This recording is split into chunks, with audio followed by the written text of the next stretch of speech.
Congress BJP ನಡುವೆ ರಣ ರಾಜ್ಯಸಭೆ ರಾಜಕೀಯ ನಡೀತಾ ಇದೆ. ದೇವೇಗೌಡರಿಗೆ ಕೈ ತಪ್ಪಿದಂತಹ ಮೈತ್ರಿಕೂಟದ ರಾಜ್ಯಸಭಾ ಟಿಕೆಟ್ ಬಿಜೆಪಿ ಜೆಡಿಎಸ್ ಮೇಲೆ ಮುಗಿ ಬಿದ್ದಿರುವಂತಹ ಕಾಂಗ್ರೆಸ್ನ ನಾಯಕರು ಟಿಕೆಟ್ ನಿರಾಕರಿಸಿರೋದು ದೇವೇಗೌಡರಿಗಲ್ಲ, ಜೆಡಿಎಸ್ಗೆ ಮಾಡಿರುವಂತಹ ಅವಮಾನ. ಬಿಜೆಪಿ ಕರ್ನಾಟಕಕ್ಕೆ ಅವಮಾನ ಮಾಡಿದೆ, ಜನತೆ ತಕ್ಕ ಪಾಠವನ್ನ ಕಲಿಸಲಿದ್ದಾರೆ. ಬಿಜೆಪಿ ವಿರುದ್ಧ ಮಹಾಪ್ರಹಾರಕ್ಕೆ ಇಳಿದಿರುವಂತಹ ಕೆಪಿಸಿಸಿ ಅಧ್ಯಕ್ಷ ಬಿಕೆ ಹರಿಪ್ರಸಾದ್ ಇಲ್ಲಿ ದೇವೇಗೌಡರಿಗೆ ಮಾಡಿರುವಂತಹ ಅವಮಾನವಲ್ಲ, ಬದಲಾಗಿ ಜೆಡಿಎಸ್ಗೆ ಮಾಡಿರುವಂತಹ ಅವಮಾನ ಅಂತ ಹೇಳಿ ಬಿಕೆ ಹರಿಪ್ರಸಾದ್ ಹೇಳಿಕೆಯನ್ನ ಕೊಟ್ಟಿದ್ದಾರೆ. ಹೊಂದಾಣಿಕೆಯನ್ನ ಮಾಡಿಕೊಂಡಿರುವಂತಹ ಬಿಜೆಪಿ ಮತ್ತೆ ಜೆಡಿಎಸ್ ನಾಯಕರು ಒಮ್ಮತಕ್ಕೆ ಬಂದಂತೆ ಕಾಣಿಸ್ತಾ ಇಲ್ಲ. ಇಲ್ಲಿ ದೇವೇಗೌಡರಿಗೆ ಅವಮಾನ ಮಾಡೋದ್ರ ಜೊತೆಗೆ ಜೆಡಿಎಸ್ಗೂ ಕೂಡ ಅವಮಾನವಾಗಿದೆ ಅನ್ನುವಂತಹ ಮಾತುಗಳನ್ನಾಡಿದ್ದಾರೆ. ಆಗಿರ್ತಕ್ಕಂಥ ಅವಮಾನ ಅಲ್ಲ, ಭಾರತೀಯ ಜನತಾ ಪಾರ್ಟಿ ಮತ್ತು ಎನ್ಡಿಎ ಸರ್ಕಾರ, ಎನ್ಡಿಎ ಪಕ್ಷ ಇವತ್ತು ಯಾವ ರೀತಿಯಲ್ಲಿ ದೇವೇಗೌಡರಿಗೆ, ಸನ್ಮಾನ್ಯ ದೇವೇಗೌಡರಿಗೆ ಅವರ ರಾಜ್ಯಸಭಾ ಸ್ಥಾನವನ್ನು ನಿರಾಕರಿಸಿದ್ದಾರೆ. ಇದು ದೇವೇಗೌಡರಿಗೆ ಆಗಿರ್ತಕ್ಕಂಥ ಅಪಮಾನ ಅಲ್ಲ, ಇದು ಜೆಡಿಎಸ್ಗೆ ಆಗಿರ್ತಕ್ಕಂಥ ಅವಮಾನ ಅಲ್ಲ. ಭಾರತೀಯ ಜನತಾ ಪಾರ್ಟಿ ಮತ್ತು ಎನ್ಡಿಎದವರು ಇಡೀ ಕರ್ನಾಟಕ ರಾಜ್ಯದ ಜನತೆಗೆ ಅಪಮಾನವನ್ನು ಮಾಡಿದ್ದಾರೆ.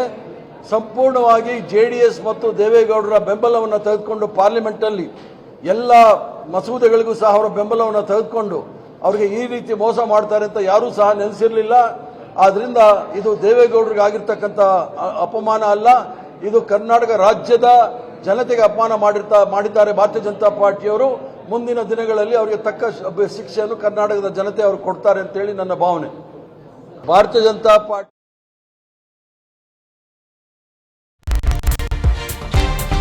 ರಾಜ್ಯಸಭೆ ರಾಜಕೀಯಕ್ಕೆ ಕಾಂಗ್ರೆಸ್ ಉಸ್ತುವಾರಿ ಸುರ್ಜೇವಾಲಾ ಅವರು ಎಂಟ್ರಿ ಕೊಟ್ಟಿದ್ದಾರೆ. ದೇವೇಗೌಡರಿಗೆ ಟಿಕೆಟ್ ಕೈ ತಪ್ಪಿದ್ದಕ್ಕೆ ಆಕ್ರೋಶವನ್ನು ವ್ಯಕ್ತಪಡಿಸಿದ್ದಾರೆ. ಸುರ್ಜೇವಾಲಾ ಅವರು ಜೆಡಿಎಸ್ಗೆ ಸ್ವಾಭಿಮಾನ ಇದ್ರೆ ಮೊದಲು ಬಿಜೆಪಿ ಜೊತೆ ಮೈತ್ರಿ ಏನ್ ಮಾಡ್ಕೊಂಡಿದ್ದಾರೋ ಅದು ಬಿಟ್ಟು ಹೊರಬರ್ಲಿ.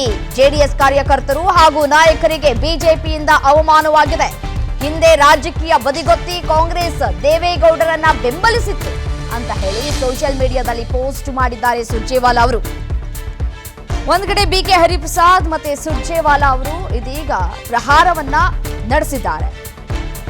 ನೋಡಿ, ಸ್ವಾಭಿಮಾನ ಇದ್ರೆ ಮೈತ್ರಿ ಬಿಟ್ಟು ಹೊರ ಬನ್ನಿ ಅಂತ ಹೇಳಿ ಕರೆಯನ್ನ ಕೊಡ್ತಾ ಇದ್ದಾರೆ. ಜೆಡಿಎಸ್ ನಾಯಕರಿಗೆ ಮತ್ತೆ ಕಾರ್ಯಕರ್ತರಿಗೆ ನಿಜವಾಗಿಯೂ ಕೂಡ ಸ್ವಾಭಿಮಾನ ಅನ್ನೋದು ಇದ್ರೆ ತಕ್ಷಣವೇ ಬಿಜೆಪಿಯೊಂದಿಗಿನ ಮೈತ್ರಿ ಏನ್ ಮಾಡ್ಕೊಂಡಿದ್ದಾರೆ ಅದನ್ನ ಕಡಿದುಕೊಂಡು ಹೊರಗಡೆ ಬರಬೇಕು ಅನ್ನುವಂತಹ ಸಂದೇಶವನ್ನ ರವಾನೆ ಮಾಡ್ತಾ ಇದ್ದಾರೆ.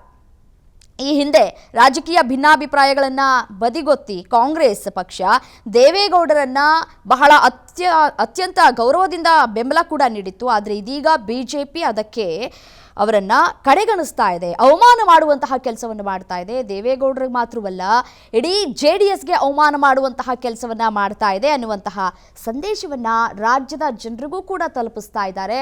ಇದರ ಜೊತೆಗೆ ಜೆಡಿಎಸ್ನ ಕಾರ್ಯಕರ್ತರಿಗೂ ಕೂಡ ಒಂದು ಕಡೆ ಸಂದೇಶವನ್ನ ರವಾನೆ ಮಾಡ್ತಾ ಇದ್ದಾರೆ.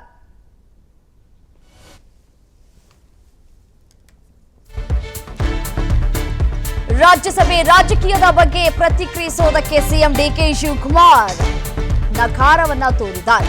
ದೇವೇಗೌಡರಿಗೆ ಎನ್ಡಿಎ ಟಿಕೆಟ್ ನಿರಾಕರಿಸಿದ್ದಕ್ಕೆ ಡಿಕೆಶಿ ಮೌನವನ್ನ ವಹಿಸಿದ್ದಾರೆ. ಸದ್ಯ ರಾಜ್ಯಸಭಾ ಟಿಕೆಟ್ ಬಗ್ಗೆ ಮಾತನಾಡುವುದಿಲ್ಲ ಅಂತ ಹೇಳಿ ಸಿಎಂ ಡಿಕೆ ಶಿವಕುಮಾರ್ ಹೇಳಿಕೆಯನ್ನ ಕೊಡೋದಕ್ಕೆ ನಿರಾಕರಿಸಿದ್ದಾರೆ. ಸಾಮಾನ್ಯವಾಗಿ ರಿಯಾಕ್ಟ್ ಮಾಡ್ತಾ ಇದ್ರು ಅಂತ ಕಾಣಿಸುತ್ತೆ ಅವರು ಸಿಎಂ ಸ್ಥಾನದಲ್ಲಿ ಇರದೇ ಹೋಗಿದ್ದಿದ್ರೆ. ಬಟ್ ಆದರೆ ಈಗ ಸಿಎಂ ಸ್ಥಾನದಲ್ಲಿದ್ದಾರೆ. ಅವರ ಒಂದೊಂದು ಮಾತುಗಳು ಪಕ್ಷಕ್ಕೆ ಯಾವ ರೀತಿಯಾಗಿ ಡ್ಯಾಮೇಜ್ ಮಾಡುತ್ತೆ, ಮತ್ತೆ ಪಕ್ಷದಲ್ಲಿ ಇದ್ಕೊಂಡು ಯಾವ ರೀತಿಯಾಗಿ ಹೇಳಿಕೆಯನ್ನು ಕೊಟ್ಟರೆ, ಈ ಸ್ಥಾನದಲ್ಲಿ ಇದ್ಕೊಂಡು ಯಾವ ರೀತಿಯಾಗಿ ಹೇಳಿಕೆ ಕೊಟ್ಟರೆ ಅದು ಪ್ಲಸ್ ಪಾಯಿಂಟ್ ಆಗುತ್ತೆ. ಈ ಹೇಳಿಕೆಯನ್ನು ನಾನು ಕೊಡಬೇಕಾ ಬೇಡವಾ, ಮತ್ತು ದೇವೇಗೌಡರ ಬಗ್ಗೆ ಮಾತನಾಡುವಂತಹ ಸಂದರ್ಭದಲ್ಲಿ ಸ್ವಲ್ಪ ಯೋಚನೆ ಮಾಡಬೇಕು.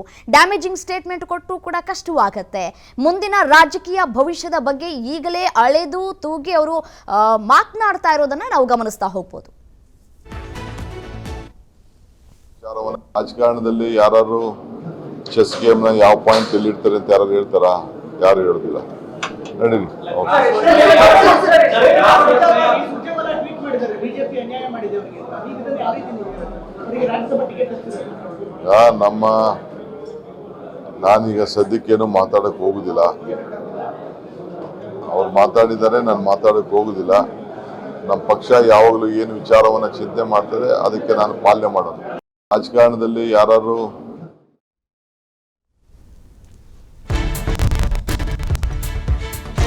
ದೇವೇಗೌಡರು ಮತ್ತು ಸುಮಲತಾಗೆ ಟಿಕೆಟ್ ನೀಡದೆ ಅನ್ಯಾಯವನ್ನ ಮಾಡಲಾಗಿದೆ. ಜೆಡಿಎಸ್ಗೆ ಬಿಸ್ಕೆಟ್ ತರಹ ಕೇಂದ್ರದಲ್ಲಿ ಮಂತ್ರಿ ಸ್ಥಾನವನ್ನ ಕೊಡಲಾಗಿದೆ. ಬಳಸಿ ಎಸೆಯೋದೇ ಬಿಜೆಪಿಯವರ ಕೆಲಸ ಅಂತ ಹೇಳಿ ಅತ್ಯಂತ ಕಟು ಶಬ್ದಗಳಿಂದ ಟೀಕೆಯನ್ನ ಮಾಡಿದ್ದಾರೆ. ಶಾಸಕ ಗಣಿಗ ರವಿಕುಮಾರ್ ವಾಗ್ದಾಳಿಯನ್ನ ನಡೆಸಿದ್ದಾರೆ. ಬಿಸ್ಕೆಟ್ ತರಹ ಮಂತ್ರಿ ಸ್ಥಾನವನ್ನ ಕೊಟ್ಟಿದ್ದಾರೆ ಜೆಡಿಎಸ್ಗೆ ಅಂತ ಹೇಳಿ, ಕೇವಲ ಒಂದು ಬಿಸ್ಕೆಟ್ ಇದ್ದಂತೆ ಅಂತ ಹೇಳಿ ಲೇವಡಿಯನ್ನ ಮಾಡಿದ್ದಾರೆ. ಹಿರಿಯರಾದಂತಹ ದೇವೇಗೌಡರಿಗೆ ಹಾಗೂ ಮಂಡ್ಯದ ಮಾಜಿ ಸಂಸದರಾಗಿರುವಂತಹ ಸುಮಲತಾ ಅಂಬರೀಶ್ ಅವರಿಗೆ ಟಿಕೆಟ್ ನೀಡದೆ ಬಿಜೆಪಿ ಭಾರಿ ಅನ್ಯಾಯವನ್ನು ಮಾಡಿದೆ. ಯೂಸ್ ಅಂಡ್ ಥ್ರೋ ಪಾಲಿಟಿಕ್ಸ್ ಅನ್ನ ಇಲ್ಲಿ ಅನುಸರಿಸ್ತಾ ಇದೆ ಬಿಜೆಪಿ ಅಂತ ಹೇಳಿ ವಾಗ್ದಾಳಿಯನ್ನ ನೇರವಾಗಿ ನಡೆಸಿದ್ದಾರೆ ಗಣಿಗ ರವಿಕುಮಾರ್. ಸ್ವಾಮಿ ಅವರಿಗೆ ಇದು ಫಸ್ಟ್ ಆಫ್ ಆಲ್ ಅದು ಅವರ ಪಕ್ಷದ ಆಂತರಿಕ ವಿಚಾರ, ನಾನು ಮಾತಾಡಬಾರ್ದು. ಆದರೆ ಈ ಅಂಬರೀಷ್ ಅಣ್ಣನ ಕುಟುಂಬ ಮತ್ತು ದೇವೇಗೌಡರ ಮೇಲೆ ನನಗೆ ಅಪಾರವಾದ ಪ್ರೀತಿ ಇದೆ. ಹಾಲಿ ಮುಖ್ಯಮಂತ್ರಿ ನಿಖಿಲ್ ಕುಮಾರಸ್ವಾಮಿ ಅವ್ರನ್ನ ನಿಲ್ಲಿಸಿದರು. ಅವ್ರ ಮೇಲೆ ಒಂದು ಇಂಡಿಪೆಂಡೆಂಟ್ ಆಗಿ ಅಂಬರೀಷ್ ಅಣ್ಣವರ ಧರ್ಮಪತ್ನಿ ಸುಮಲತಾ ಅವರು 1,27,000 ಮತಗಳಿಂದ ವಿಜಯ ಪತಾಕೆಯನ್ನು ಆರಿಸಿದರು. ಇಂಡಿಪೆಂಡೆಂಟಾಗಿ ಒಬ್ಬ ಹಾಲಿ ಮುಖ್ಯಮಂತ್ರಿ ಮಗನ ಮೇಲೆ ಗೆಲ್ಲೋದು ಅನ್ನೋದು ಅದು ಮಂಡ್ಯದಲ್ಲಿ ಅಷ್ಟು ಈಸಿ ಕೆಲಸ ಅಲ್ಲ. ಎರಡನೇ ಎಲೆಕ್ಷನ್ ಬಂದಂಥ ಸಂದರ್ಭದಲ್ಲಿ ಅವ್ರ ಪಕ್ಷದಲ್ಲಿ ಏನು ಹೇಳಿದ್ರು, ಪಾಪ ಇವರು ತ್ಯಾಗಮಯಿಯಾಗಿ ಕುಮಾರಸ್ವಾಮಿ ಅವ್ರಿಗೆ ಸೀಟ್ ಬಿಟ್ಕೊಟ್ರು. ಅವಾಗ ನಿಂತಿದ್ರೆ ಸುಮಲತಾ ಅವರು ಕಾಂಗ್ರೆಸ್ಸಿಂದ ನಿಲ್ತಿದ್ರು, ತಿರ್ಗಾ ಇಂಡಿಪೆಂಡೆಂಟಿಂದ ನಿಲ್ತಾಯಿದ್ರು, ಇಲ್ಲ ಬಿ ಜೆ ಪಿಯವರೇ ಅವ್ರಿಗೆ ಟಿಕೆಟ್ ಕೊಡ್ತಿದ್ರು, ಅದು ಬೇರೆ ಪ್ರಶ್ನೆ. ಪಾಪ ಕುಮಾರಸ್ವಾಮಿ ಅವ್ರು ಬರ್ತಾರೆ ಅಂತೇಳಿ ಅವರು ಬಿ ಜೆ ಪಿಗೆ ಸೇರಿದ್ರಿಂದ ತ್ಯಾಗ ಮಾಡಿದಂತೂ ಸತ್ಯ. ತ್ಯಾಗ ಮಾಡಿದ್ಮೇಲೆ ಮೋದಿ ಅಮಿತ್ ಶಾ ಅವರೇ ಮಾತಾಡಿದ್ಮೇಲೆ ಅಂಬರೀಷ್ ಅಣ್ಣನ ಕುಟುಂಬಕ್ಕೆ ರಾಜ್ಯಸಭೆ ಟಿಕೆಟ್ ಕೊಡದೆ, ಈ ಕಡೆ ದೇವೇಗೌಡರು ಕೊಡದೆ ಒಕ್ಕಲಿಗರಿಗೆ ಅನ್ಯಾಯ ಮಾಡಿರೋದಂತೂ ಸತ್ಯ. ಬಿ ಜೆ ಪಿ ನೀವು ಏನೇ ಕತೆ ಹೇಳ್ಬೋದು, ಒಕ್ಕಲಿಗರಿಗೆ ಅನ್ಯಾಯ ಮಾಡಿದ್ದು ನೀವು ಕರ್ಕೊಳ್ಳೋದು, ಟಿಶ್ಯೂ ಥರ ಯೂಸ್ ಮಾಡೋದು, ಬಿಸಾಕೋದು. ನಾನು ಅವತ್ತಿಂದ ಹೇಳ್ತಾ ಇದ್ದೀನಿ ಜನತಾದಳದವ್ರಿಗೆ, ನಿಮ್ಮ ಗ್ರೌಂಡನ್ನು ಕಿತ್ಕೊಳ್ಳೋದಕ್ಕೆ ಮಾತ್ರ ಬಿ ಜೆ ಪಿಯವರು, ನಿಮ್ಮ ಕೇಡರನ್ನು ಕಿತ್ಕೊಳ್ಳೋದಕ್ಕೆ ಮಾತ್ರ ನಿಮ್ಮ ಜೊತೆ ಇದ್ದಾರೆ. ಬಿಸ್ಕೆಟ್ ಥರ ನಿಮಗೊಂದು ಕೇಂದ್ರ ಮಂತ್ರಿ ಕೊಟ್ಟಿದ್ದಾರೆ, ಆದರೆ ನಿಮ್ಮನ್ನು ರಾಜಕೀಯವಾಗಿ ಸರ್ವನಾಶ ಮಾಡ್ತಾರೆ. ಇದನ್ನೇ ಎಚ್ಚೆತ್ಕೊಳ್ಳಿ. ಎಸ್, ಏನು ಇದೇ ವಿಚಾರಕ್ಕೆ ಸಂಬಂಧಪಟ್ಟಂತೆ ಮತ್ತಷ್ಟು ಡೀಟೇಲ್ಸ್ ನೀಡ್ತಾ ಹೋಗ್ತಾರೆ ನಮ್ಮ ಪ್ರತಿನಿಧಿ ಧ್ರುವ ನೇರ ಸಂಪರ್ಕದಲ್ಲಿ ಜಾಯ್ನ್ ಆಗಿದ್ದಾರೆ. ಧ್ರುವ, ಕಾಂಗ್ರೆಸ್ನ ನಾಯಕರು ರಾಜ್ಯಸಭಾ ಟಿಕೆಟ್ ತಪ್ಪಿದ್ದಕ್ಕೆ ದೇವೇಗೌಡರಿಗೆ ಇಷ್ಟೊಂದು ಬ್ಯಾಟಿಂಗ್ ಮಾಡ್ತಾ ಇದ್ದಾರೆ. ಯಾಕೆ ಅವ್ರ ಪರವಾಗಿ ಇಷ್ಟೊಂದು ಬ್ಯಾಟಿಂಗ್ ಮಾಡ್ತಾ ಇದ್ದಾರೆ? ಇದರ ಹಿಂದೆ ಇರುವಂತಹ ರಾಜಕೀಯ ಲೆಕ್ಕಾಚಾರವಾದರೂ ಏನು ಅಂತ? ರಮ್ಯಾ, ಇಲ್ಲಿ ಕಬ್ಬಣ ಕಾದಾಗಲೇ ಅದನ್ನ ಬಡಿಬೇಕು ಅನ್ನುವಂತ ಒಂದು ಮಾತಿದೆ. ಅದರಂತೆಯೇ ಈಗ ಏನು ಕಾಂಗ್ರೆಸ್ನ ನಾಯಕರು ಬಿಜೆಪಿ ಹಾಗೆ ಜೆಡಿಎಸ್ ನ ಮೈತ್ರಿ ಏನಿದೆ ಆ ವಿಚಾರಕ್ಕೆ ಸಂಬಂಧಪಟ್ಟ ಹಾಗೆ ಈಗ ದಾಳಿಗಳನ್ನ ನಡೆಸ್ತಾ ಇದ್ದಾರೆ. ಇದರಲ್ಲಿ ಪ್ರಮುಖವಾಗಿ ದೇವೇಗೌಡರಿಗೆ ಟಿಕೆಟ್ ಕೈತಪ್ಪಿರುವಂತಹ ವಿಚಾರವನ್ನ ಅಸ್ತ್ರವಾಗಿ ಜೆಡಿಎಸ್ ಕಾಂಗ್ರೆಸ್ನ ನಾಯಕರು ಈಗ ಪರಿಗಣಿಸಿದ್ದಾರೆ. ಇದರ ಭಾಗವಾಗಿ ಸುರ್ಜೇವಾಲಾ ಅವರೇ ಟ್ವೀಟ್ ಮಾಡಿದ್ರು, ನಾವು ದೇವೇಗೌಡರನ್ನ 2019ರಲ್ಲಿ ರಾಜ್ಯಸಭೆಗೆ ಕಾಂಗ್ರೆಸ್ ಪಕ್ಷ ಕರ್ಕೊಂಡು ಹೋಯ್ತು. ಆದ್ರೆ 2019ರಲ್ಲಿ ದೇವೇಗೌಡರನ್ನ ಬಿಜೆಪಿ ಅವರೇ ಸೋಲಿಸಿದ್ರು. ಆ ನಂತರ ಈಗ ಮತ್ತೆ ದೇವೇಗೌಡರಿಗೆ ಟಿಕೆಟ್ ಅನ್ನ ನೀಡದೆ ಅನ್ಯಾಯವನ್ನ ಮಾಡಿದ್ದಾರೆ. ಮತ್ತೆ ಜೆಡಿಎಸ್ ಪಕ್ಷ ಅಧಿಕಾರ ಎಲ್ಲಿ ಸಿಗುತ್ತೋ ಅಲ್ಲಿ ಹೋಗುತ್ತೆ ಅನ್ನುವಂತ ಒಂದು ಟೀಕೆಯನ್ನ ಕೂಡ ಮಾಡಿದ್ದಾರೆ. ಅದರ ಬೆನ್ನಲ್ಲೇ ಈ ಕಡೆಯಿಂದ ಗಣಿಗ ರವಿ ಅವರು ಕೂಡ ಜೆಡಿಎಸ್ ಪಕ್ಷಕ್ಕೆ ಆಮೇಲೆ ದೇವೇಗೌಡರಿಗೆ ಬಿಜೆಪಿ ಅನ್ಯಾಯವನ್ನ ಮಾಡ್ತಾ ಇದೆ, ಜೆಡಿಎಸ್ ಅನ್ನ ಅವರು ಮುಗಿಸಬೇಕು ಎನ್ನುವಂತಹ ನಿಟ್ಟಿನಲ್ಲಿ ಈ ಒಂದು ಕೆಲಸವನ್ನ ಮಾಡ್ತಾ ಇದ್ದಾರೆ ಅಂತ ಹೇಳಿ ಒಂದು ವಾಗ್ದಾಳಿಯನ್ನ ನಡೆಸಿದ್ದಾರೆ. ಇನ್ನೊಂದು ಕಡೆಯಿಂದ ಡಿ ಕೆ ಶಿವಕುಮಾರ್ ಅವರು ಕೂಡ ಏನು ಅದು ಇಂಡೈರೆಕ್ಟ್ ಆಗಿ ಇದು ಚೆಸ್ ಗೇಮ್, ಪಾನ್ ಹೇಗೆ ಮೂವ್ ಮಾಡ್ತಾರೆ ಅನ್ನೋದು ಗೊತ್ತಾಗಲ್ಲ ಅನ್ನುವಂತಹ ಒಂದು ಮಾತನ್ನ ಕೂಡ ಹೇಳಿದ್ದಾರೆ. ಇದರಲ್ಲಿ ವಿರೋಧ ಪಕ್ಷಗಳಿಗೆ ಸಿಕ್ಕಿರುವಂತಹ ಒಂದು ಪ್ರಬಲ ಅಸ್ತ್ರ ಇದು.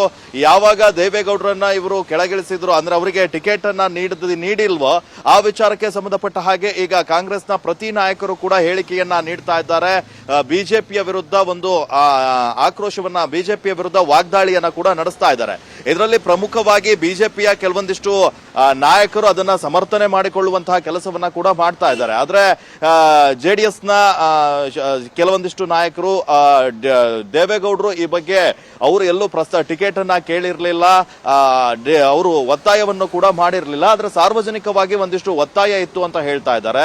ಆದ್ರೆ ಈಗ ಸದ್ಯ ಇದು ರಾಜಕೀಯದಲ್ಲೇ ಒಂದಿಷ್ಟು ಆರೋಪ ಪ್ರತ್ಯಾರೋಪಕ್ಕೆ ಕಾರಣವಾಗಿದೆ. ಬಿಜೆಪಿ ಯಾವಾಗ ಟಿಕೆಟ್ ಅನ್ನ ಪ್ರೊಫೆಸರ್ ನಾಗರಾಜ್ ಅವರಿಗೆ ನೀಡ್ತು, ಆ ನಂತರ ಇದನ್ನ ಅಸ್ತ್ರವಾಗಿ ಅಸ್ತ್ರವಾಗಿ ಮಾಡಿಕೊಂಡಿರುವಂತಹ ಕಾಂಗ್ರೆಸ್ ವಾಗ್ದಾಳಿಯನ್ನ ನಡೆಸ್ತಾ ಇದೆ. ಇದನ್ನ ಮುಂದುವರಿಸುವಂತಹ ಕೆಲಸವನ್ನ ಮಾಡ್ತಾ ಇದೆ. ಈ ಬಗ್ಗೆ ಕುಮಾರಸ್ವಾಮಿ ಹಾಗೆ ಬೇರೆ ದೇವೇಗೌಡರು ಯಾವುದೇ ಪ್ರತಿಕ್ರಿಯೆಯನ್ನ ನೀಡಿಲ್ಲ. ಅವರು ನೀಡಿ ಇದಕ್ಕೆ ಒಂದು ಕೊನೆಯನ್ನ ಕಾಣಿಸುವಂತಹ ಸಾಧ್ಯತೆಗಳು ಇದಾವೆ. ಸೊ ಹಾಗಾಗಿ ಯಾವಾಗ ಇಲ್ಲಿ ಮೈತ್ರಿಯ ನಡುವೆ ಟಿಕೆಟ್ ಟ್ವೀಟ್ ಮಾಡಿದ್ದಾರೆ, ದೇವೇಗೌಡರ ಪರವಾಗಿ ಬ್ಯಾಟ್ ಬೀಸ್ತಾ ಇದ್ದಾರೆ. ಸ್ವಪಕ್ಷದಲ್ಲೇ ಕೇಂದ್ರದಿಂದ ಹಿಡಿದು ರಾಜ್ಯದವರೆಗೂ ಕೂಡ ಬ್ಯಾಟ್ ಮಾಡ್ತಾ ಇರುವಂತಹ ಸಂದರ್ಭದಲ್ಲಿ ಒಂದ್ ಕಡೆ ಸಿಎಂ DK ಶಿವಕುಮಾರ್ ಮೌನಕ್ಕೆ ಶರಣಾಗಿದ್ದಾರೆ. ಸೊ ಯಾಕಾಗಿ ಅವರು ಬಹಿರಂಗವಾಗಿ ಹೇಳಿಕೆ ಕೊಡೋದಕ್ಕೆ ರೆಡಿ ಇಲ್ಲ? ಏನಾದ್ರೂ ಮಾತನಾಡಿದ್ರೆ ಮುಂದಿನ ಚುನಾವಣೆಗೆ ಎಫೆಕ್ಟ್ ಆಗುತ್ತೆ ಅನ್ನುವಂತಹ ಒಂದು ಮೌನಕ್ಕೆ ಜಾರಿದ್ರ DK ಶಿವಕುಮಾರ್ ಅನ್ನುವಂತಹ ಪ್ರಶ್ನೆ ಕಾಡ್ತಾ ಇದೆ. ರಮ್ಯಾ, ನೀವು ಸಿಎಂ DK ಶಿವಕುಮಾರ್ ಅವರ ಇತ್ತೀಚಿನ ಬೆಳವಣಿಗೆಗಳನ್ನ ನೋಡುವುದು.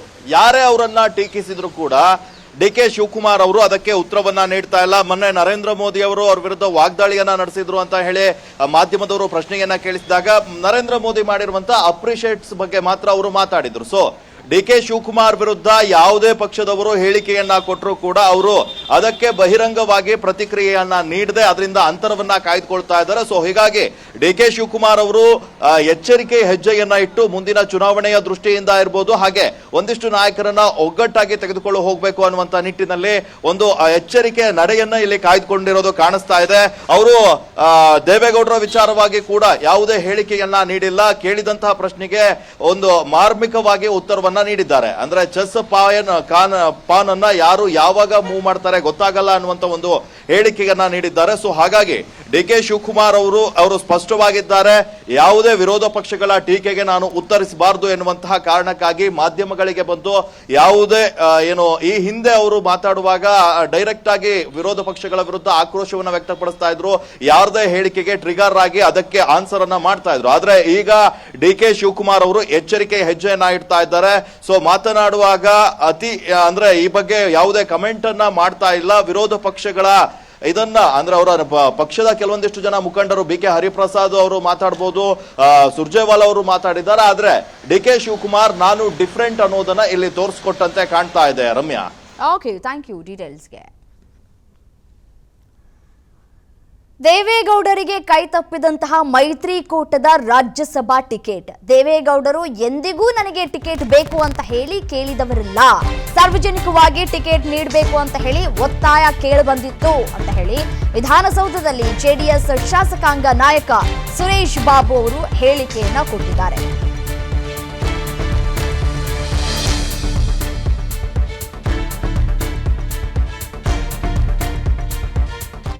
ದೇವೇಗೌಡರು ನಾನು ಆಗ್ಬೇಕು ಅಂತ ಕೇಳಿರ್ಲಿಲ್ಲ, ಅದ್ರ ಒತ್ತಾಯನೂ ಕೂಡ ಇರಲಿಲ್ಲ. ಆದ್ರೆ ಸಾರ್ವಜನಿಕವಾಗಿ ಒಂದು ಒತ್ತಾಯ ಇತ್ತು.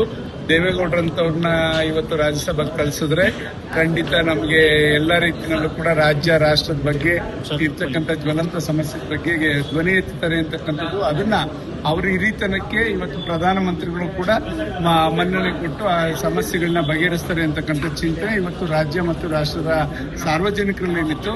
ಖಂಡಿತ ಅವರು ಆಹ್ವಾನಿದೆ. ಯಾವತ್ತೂ ದೇವೇಗೌಡರು ನನಗೆ ಕೊಡಿಂತ ಅರ್ಜಿ ಹಾಕಿದವರಲ್ಲ, ಅವ್ರು ಕೇಳಿದಂಥವ್ರಲ್ಲ. ಇದನ್ನ ಹೇಳಲಿಕ್ಕೆ ಬಯಸ್ತಾರೆ. ದೇವೇಗೌಡರಿಗೆ ಇವತ್ತು ಅವ್ರೇನು ದೇವೇಗೌಡರು ನಾನು ಆಗ್ಬೇಕು ಅಂತ ಕೇಳಿರ್ಲಿಲ್ಲ, ಅದ್ರ ಒತ್ತಾಯನೂ ಕೂಡ ಇರಲಿಲ್ಲ. ಆದ್ರೆ ಸಾರ್ವಜನಿಕವಾಗಿ ಒಂದು ಒತ್ತಾಯ ಇತ್ತು.